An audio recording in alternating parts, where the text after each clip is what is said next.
Right, now onto a shootout, I think. And this week, the Honda Civic Type R versus a Honda Civic Type R. That makes no sense.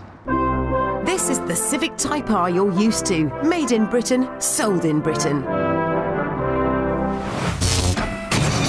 But this Civic Type R is for the Japanese market and is much more driver-focused. The UK Type R costs just under 18 grand and squeezes 198 bhp from its 2-litre engine.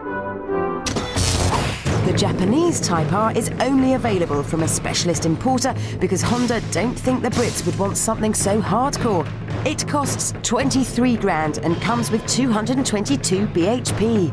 But which will be quick around the track? Let's start with the homegrown contender first.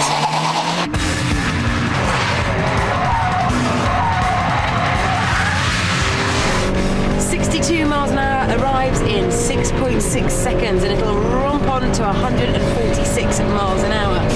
The gearbox is wonderfully tight and crisp, nice big brakes and very accurate steering.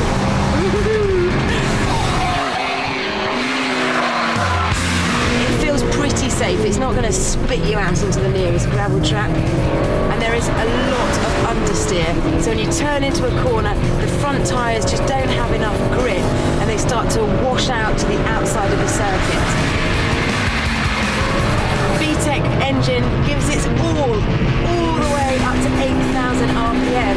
You really do have to work the revs to stay on top of this car, but it rewards you really nicely. Okay, time for a quick one. Come on, girl, do it for England. To third, brakes clamping onto those discs. Turn in, turn in, turn in. Don't understeer. Come on, grip, grip, grip, grip, grip.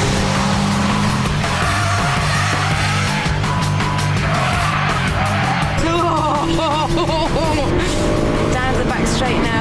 100 miles an hour, onto the brakes, into bobbies. First the right-hander, round to the left. Oh, the tarmac sinks down. It crashes down a bit. It crosses the line in 1 minute 27.05. Let's see what the Japanese car can do.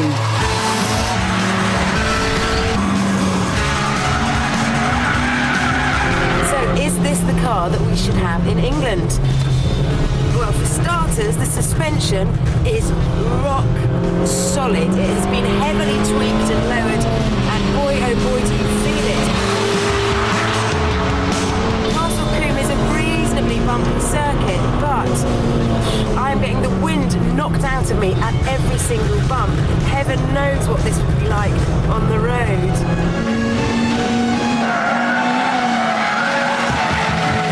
Chassis-wise, on the log stop.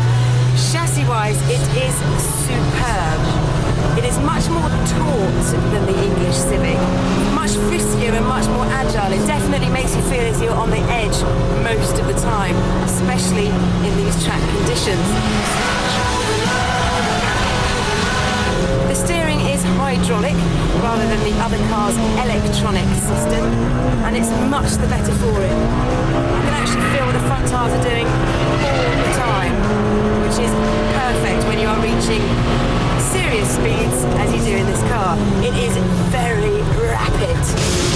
It'll hit 60 miles an hour in under 6 seconds and it'll go on to 160.